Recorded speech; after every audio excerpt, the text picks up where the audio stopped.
Welcome to Blizzard Fire. We hope this video helps fire up your solution. You start by verifying prerequisites and taking immediate action. Check that the client and the Auto Raid add-on are on the latest version because mismatches cause failures. Once done, back up your profile and macros so you can revert if needed.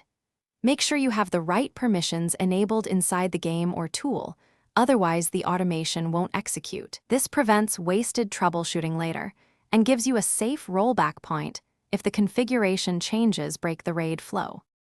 Now you move into detailed setup.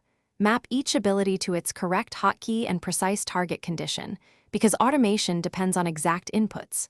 Next, set clear health, mana, and threat thresholds and define cooldown windows so abilities fire at appropriate moments.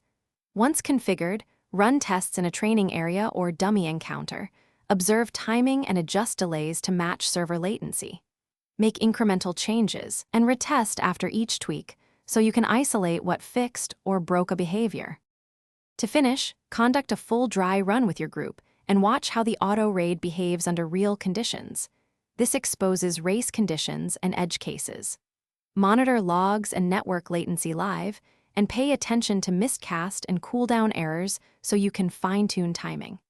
If something goes wrong, reset to your backup profile first, then disable other add-ons to isolate conflicts, and replay logs to identify the faulty trigger. Doing this narrows issues quickly and restores a stable auto-raid setup.